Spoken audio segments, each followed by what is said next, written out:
in England is Jethro Tull. Jethro Tull, many of you guys are going to think, well, yeah, this seems like a no-brainer to do, but keep in mind, each time we develop something, that's something that we know now that had to be learned at some point in time earlier. So before, when you go out to plant, you just take the seeds and you're tossing out the seeds. Tossing out the seeds onto the ground.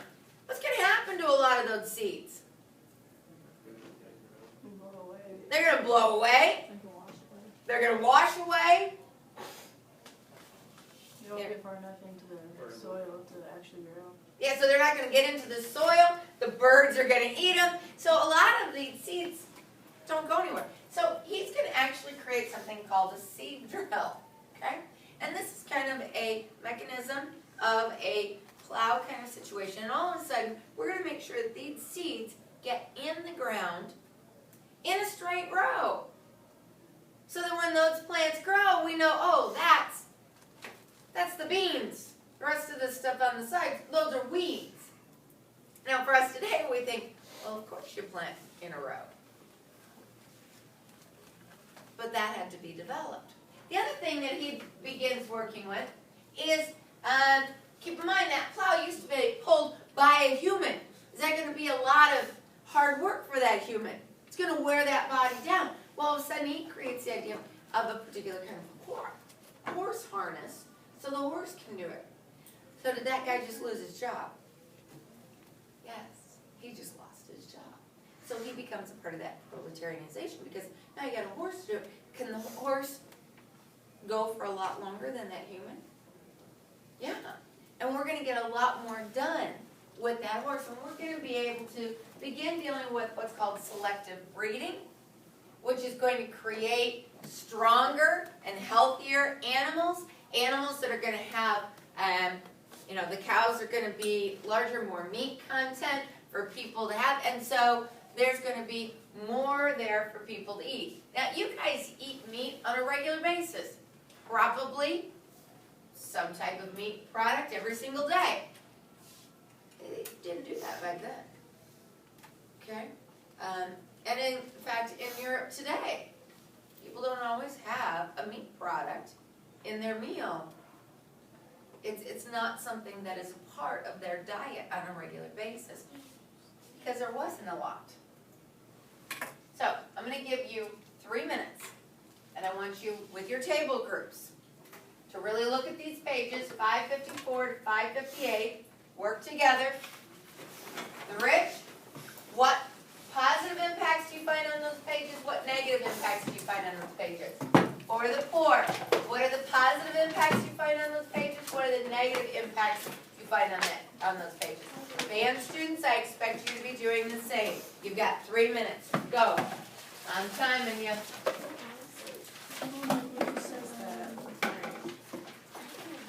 Okay, this thing's gonna hear everything we say. Yeah. We probably like slipped a question or something.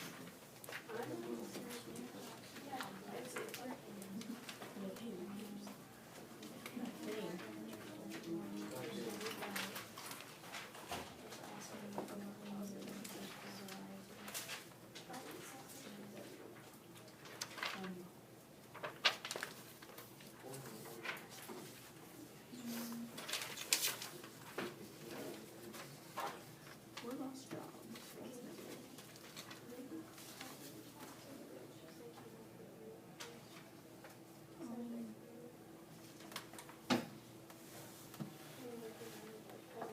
2 minutes.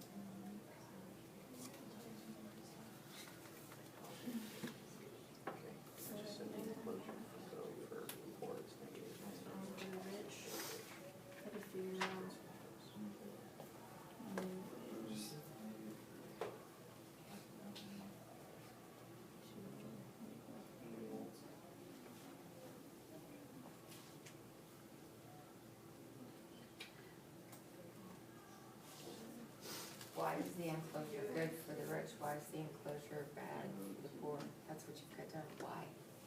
Keep in mind, why, how, why, how. We have to write it down. All of those things are gonna help you with that essay later. 1 minute.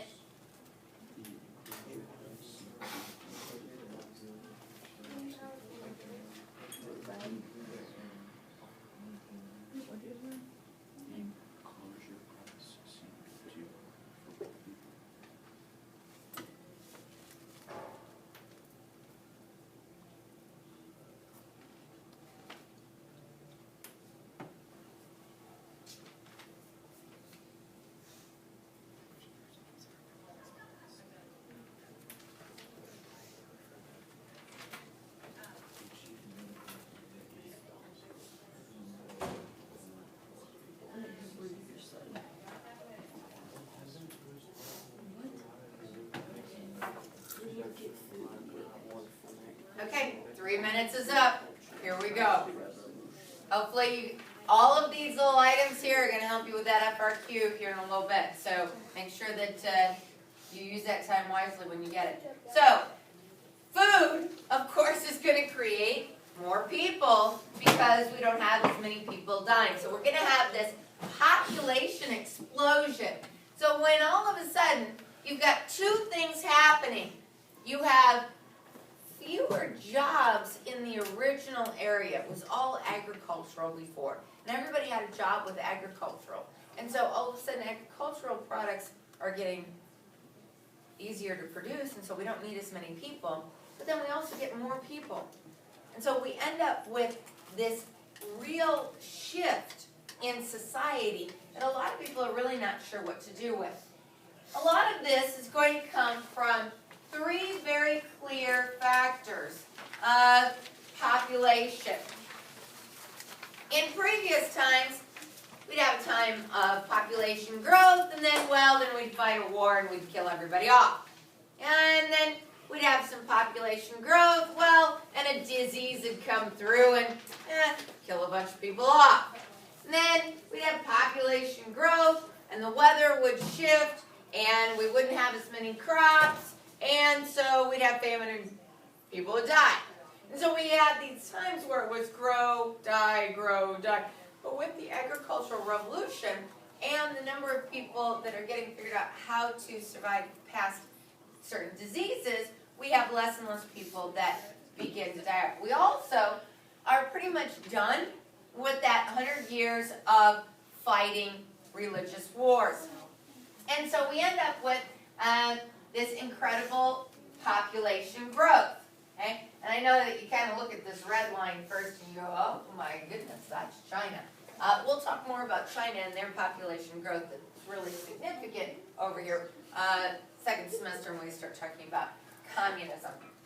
But I want you to pay attention to this particular blue line right here. This particular blue line right here is Western Europe, okay? And we're going to see that growth, and it begins to move up right here where we begin to have that agricultural revolution. And we have more and more of a population growth. Now, a lot of people look at this and go, how can our planet survive that kind of population growth? That's one of the reasons why a lot of people get kind of wiggy about those diseases that we've seen in the news so often, because they were things that would kill people off in large numbers. Yeah. Make sure we got to have the proper bat poop. So, famine is going to begin to decline because of the ability to move food products around. And I especially want you to pay attention to the humble potato. The humble potato is going to significantly reduce the number of people that die from famine. It's a root product that can be easily transported from one place to another that enables people to have food. So I want you to be very aware and remember the humble potato. Now, yes, we'll talk later about the potato famine that happens in Ireland and causes a lot of people to die, That's because they use the potato so much in their food content. And so when they have this little bug that goes in and destroys the potato plants, it becomes a significant problem for them. Okay? The diseases are going to begin to disappear as we become more immune to it, and we have a better sanitation system. And that doesn't mean that we don't have diseases. I want you to remember smallpox. Smallpox is still around. Smallpox is a significant disease. It has to be dealt with. A lot more people are going to survive from smallpox, but they're going to have issues after they've survived with smallpox.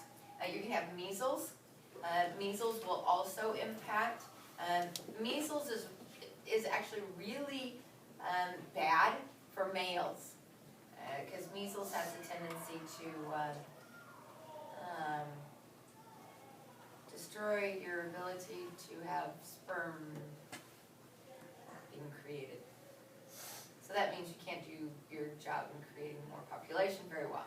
So measles becomes a significant issue, and we're going to see later on vaccinations being developed specifically for smallpox and for measles. And then of course war, we're going to end up developing what's called the art of war. Okay? Previously, yeah, we would fight, and we'd be fighting in amongst the civilian population. Here as we enter into the 18th century, we're going to have that art of war where we're going to meet each other on a field of battle and various strategies to be addressed with that field of battle. And so we're not going to have as many civilian casualties. That doesn't mean we won't have casualties in the civilian arena. We just won't have as many. So you've got 2 minutes. You've got pages 558 to 560. I want you to make predictions based on the information there dealing with population growth. What are the positive predictions for population growth from those pages? What are the negative predictions? You've got 2 minutes. Go.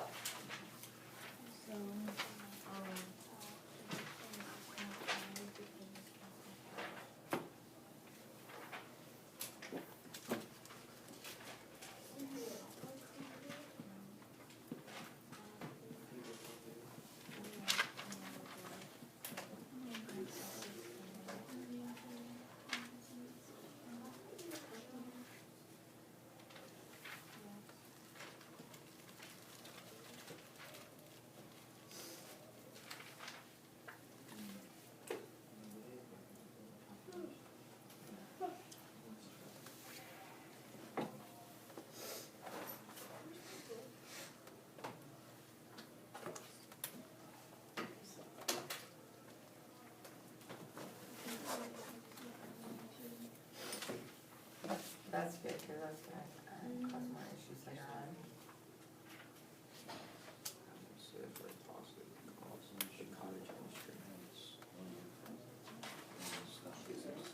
One minute.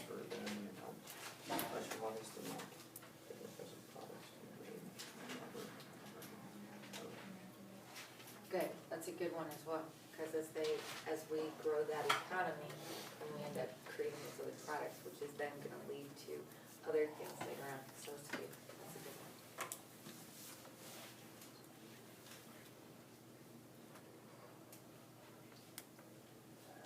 one. 25 seconds.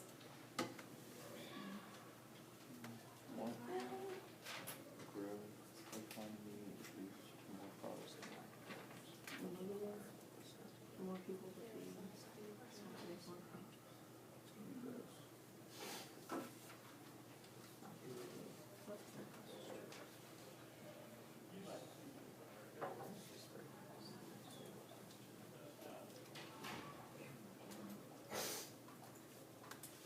Okay.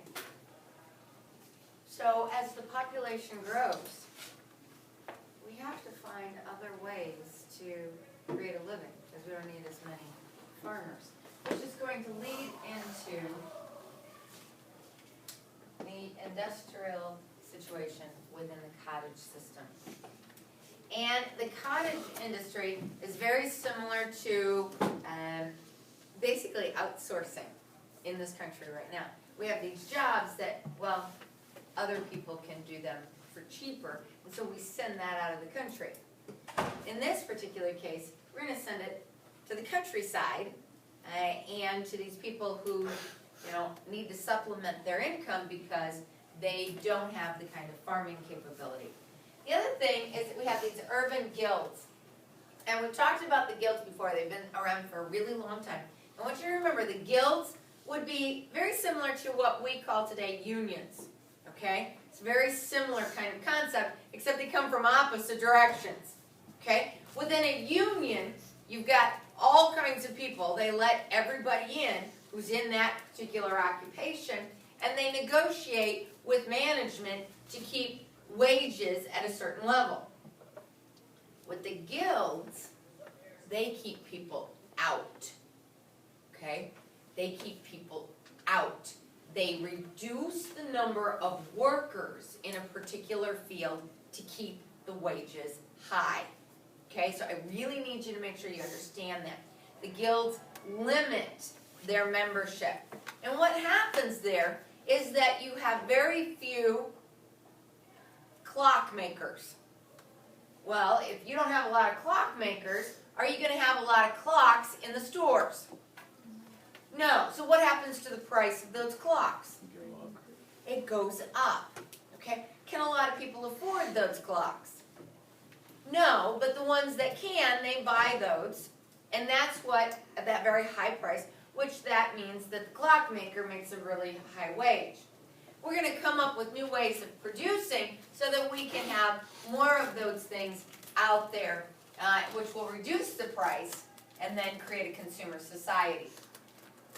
In the cottage industry, you've got these peasants that are living at home, out in the country. They're working in the fields during the day, and what they can do with the cottage industry, they can take these small tools and do a bit of work there for a little bit of extra income.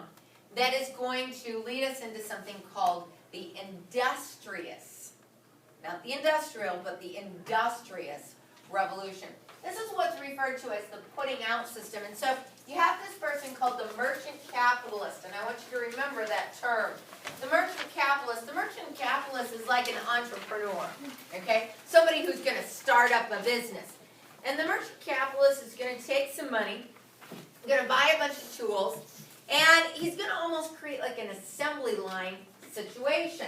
And he's going to take materials to these cottage workers, and then he's going to have them do a particular task, and then he's going to come by later and pick up that task once it's done. This is going to start with textiles. Textiles, textiles. Now, who can tell me what a textile is? What is it? Fabric. Clothes. Okay? It's cloth. We're dealing with blankets, we're dealing with draperies, we're dealing with tablecloths, we're dealing with rugs. So textiles are cloth. So what the merchant capitalist will do is at one house, he'll provide one house with all of this stuff that will wash the wool. So he'll come by with the wool, great big pile of wool, and drop it off at this house. And what their job is to do is to wash that wool. And they'll get it all washed. The merchant capitalist will come by a couple days later and pick up all the clean wool, and he'll take it to the next house. And at the next house has been given these brushes, these combs. And so he'll drop off the wool, and these people are supposed to comb it all out. Comb it all out. So he'll come back a couple days later, pick all that up, all the combed wool. And he'll take it to the next house. And at the next house, they'll have these spinning wheels. And they'll spin all this combed wool into yarn. He'll come back a little bit later, pick up the yarn, and he'll take it to the next house, which is then got the looms. And those people will take the yarn and actually create the final product. And so he's spreading out the tools. Now these houses aren't very big, okay? And he basically is kind of creating this assembly line situation. What happens here is that he's able to have kind of low wages. He doesn't have to pay these people much, but they are going to be doing this kind of like as a part-time job. And there's no regulation. There's nobody that's telling him how he has to do certain things. Guilds are very ordered in what needs to happen. These guys can experiment what works, what doesn't, in creating these products. However, he's going to have some problems as well. But this particular system is really good for families, and I need you to remember that because we're going to have a shift here in another little bit. I need you to remember that this system is really good for families. If mom needs to stop for a minute and feed the kids, she can. The kids are with mom and dad, and the kids can actually help out. With the cottage putting out system, it's something that the family can do together. We're going to have a shift in another few chapters, another few decades, where that is not necessarily going to be the case, and the family structure is going to have to change. But with this situation, it's a family enterprise. Now, the merchant capitalist is not always going to have smooth sailing with these families, because sometimes we'll have families that will, well, I'm just going to pinch off a little wool here, I'm going to pinch off a little wool there to use for themselves. And so there's little bits that kind of disappear from the pile, and the merchant capitalist is like, listen, I knew I brought you more than